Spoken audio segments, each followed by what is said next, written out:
இந்த காலவெளியில் இரண்டாவதாக அவர் கர்த்தருடைய வார்த்தை சொல்கிறது, நான் கூப்பிட்ட நாளில் எனக்கு மறு உத்தரவு அருளினீர்.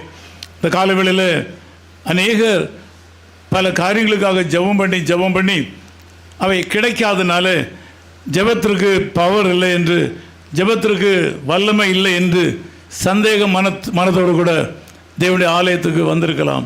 அநேகருடைய வாழ்க்கையின் பின்னணியை நான் யோசித்து பார்த்தேன். இந்த காலையில் சபையில் உள்ள மக்களுடைய குடும்ப சூழ்நிலை எல்லாவற்றையும் பார்த்த வேளையில் அநேகருடைய வாழ்க்கையில் நம்ம எவ்வளோ தூரம் ஜெபம் பண்ணி பார்த்தோம், நம்முடைய வாழ்க்கையில் ஆண்டவருடைய சத்தத்தை இன்னும் கேட்க முடியவில்லையே, நான் இன்னும் ஆண்டவருடைய என்னுடைய ஜெபத்திற்கு ஆண்டவருடைய பதிலை நான் பெற்றுக்கொள்ள முடியவில்லையே என்று பலர் ஏங்கி கொண்டிருக்கிறீர்கள்.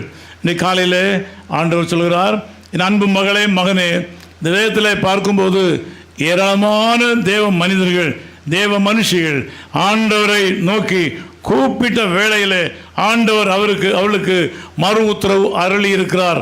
இங்கே இருக்கிற இந்த செய்தியை கேட்டுக்கொண்டிருக்கிற உங்கள் அநேகருடைய வாழ்க்கையிலையும் பல நேரங்களில் ஆண்டவர் உங்களுடைய கூப்பிடுதலுக்கு மறு உத்தரவு அருளி இருக்கிறார்.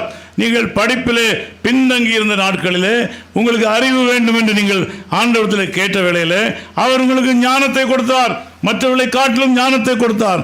உங்கள் வாழ்க்கையில் எதிராளிகள் உங்களை மேற்கொள்ள வந்த வேளையில், உங்களால் மேற்கொள்ள முடியாத சூழ்நிலையில் நீங்கள் அவரை நோக்கி கூப்பிட்ட வேளையில் உங்கள் எதிராளிகளுக்கு மேலே உங்களுக்கு வல்லமையை ஆண்டு கொடுத்திருக்கிறார். நீங்கள் உங்கள் வாழ்க்கையில் ஞானம் குறைந்தவளாக இருந்த காலங்களில், வேதத்தை அறியாத இருந்த காலங்களில் நீங்கள் ஆண்டவரை நோக்கி கூப்பிட்ட வேளையில் சங்கீதக்காரர் சொல்வது போல, என்னுடைய போதகரை காட்டிலும் என்னை ஞானவான் ஆக்கினீர் என்று சங்கீதக்காரர் சொல்லுகிறார். இந்த செய்தியை கேட்கிற அன்பு கர்த்தருடைய பிள்ளைகளே, உங்கள் வாழ்க்கையில் நீங்கள் ஆண்டவரை நோக்கி கூப்பிட்ட நாளிலே பல முறை உங்களுக்கு பதில் அளித்திருக்கிறார்.